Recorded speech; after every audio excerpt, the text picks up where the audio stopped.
You know, I really like tea. I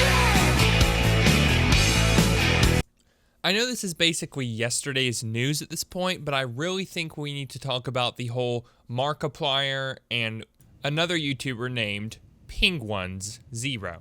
Now, Penguins0 has like the second channel that's like an archive for his live streams.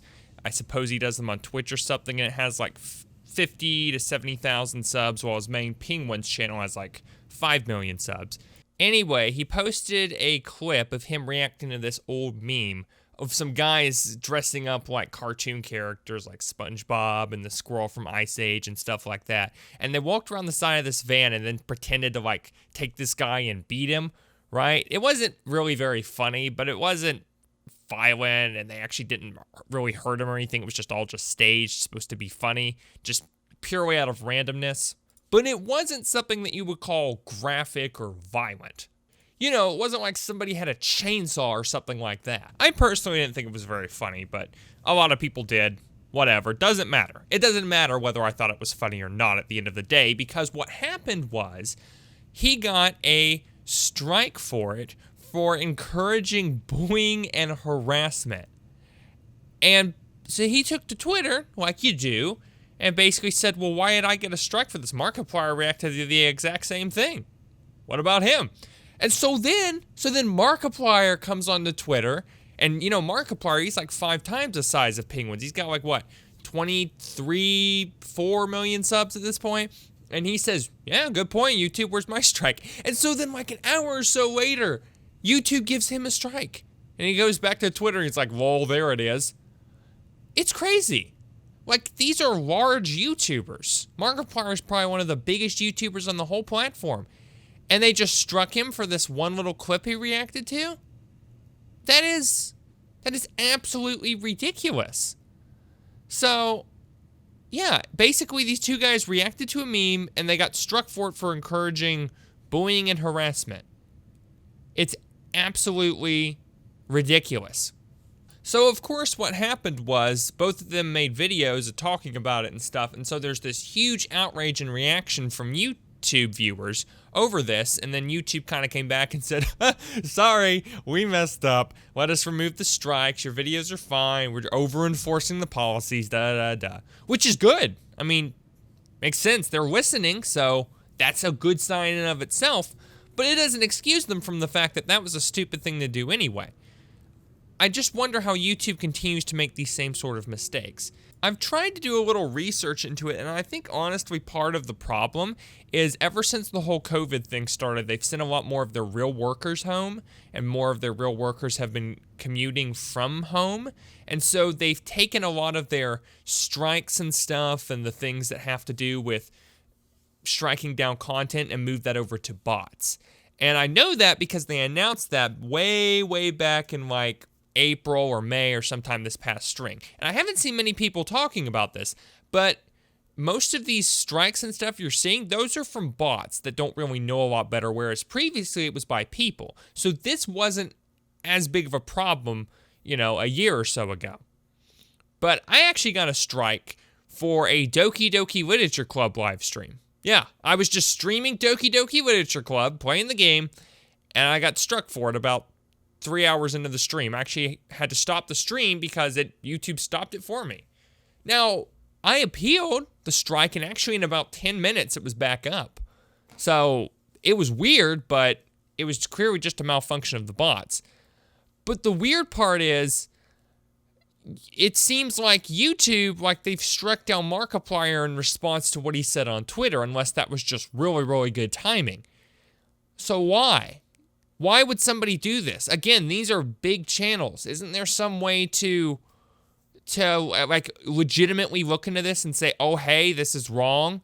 You're in the wrong for doing this? Because that Penguins guy appealed, and then his appeal got denied. And then, you know, after everybody did an uproar, they basically came back and said, oh, yeah, we were wrong.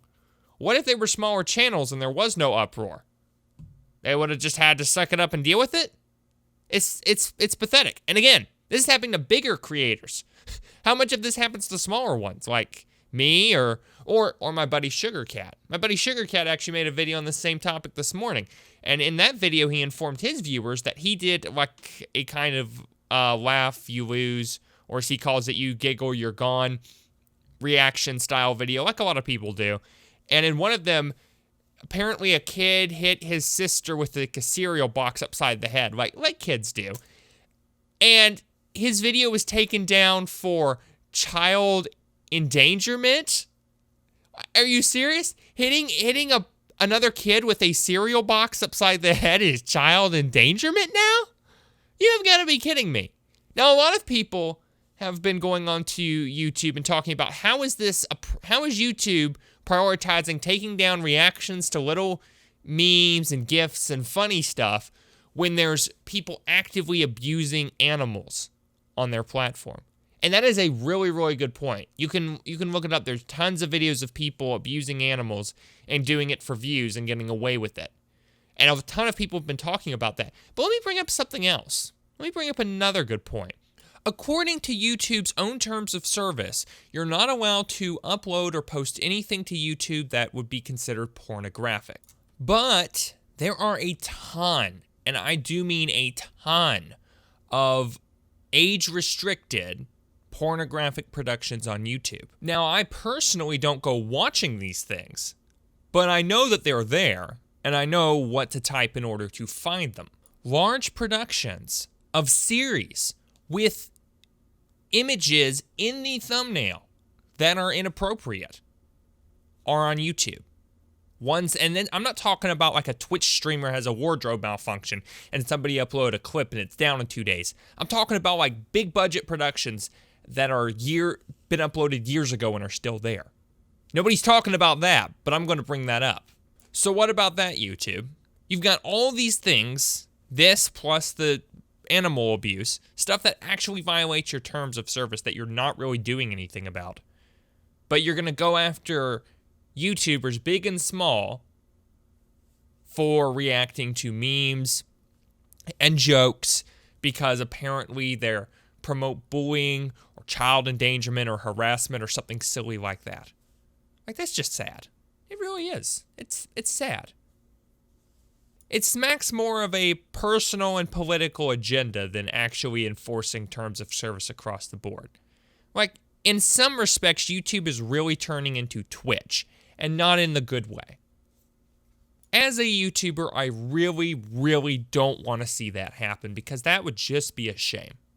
But yeah, I wanted to talk about this story because I felt like it was a very important topic and needed even more light brought to it than it already has. Again, I know I'm a little bit late on covering this, but it's important. And I am glad to see that Markiplier got his strike removed as well as Penguins. I'm glad that YouTube basically admitted their mistake. And you know what? I get it. You know, everybody's freaking out about the whole COVID thing. You're going to be using some bots. No big deal. But at the same time, have a little oversight. This problem runs rampant, and if your bots are going to make such poor decisions that actually really have a big effect on people's creations and livelihoods, you really need to be a little bit more considerate and a little bit more aware of how you're going to handle this, because this is only going to isolate more users from your platform. With YouTube alternatives popping up all the time, it's really only a matter of time until something else takes off. And if they got a grasp on the whole AI technology better than you do, it's not going to look good for you. It's really just not. Thank you all for watching. Please leave a like and subscribe to the channel if you did enjoy this video. Let me know what you think about this situation down in the comments below. Check out our Discord server. It's a fun place for people to hang out and talk. I'm usually hanging out in there as well whenever I'm not recording or streaming. I will have a second video up on the channel today taking a look at some Karens who don't want to wear masks. So be on the lookout for that because that's going to be a ton of fun. Anyway, until next time, I've been your host, Kess Gaming, and I will see you all at the top. I'm about to end this man's whole career. Aside from my soul.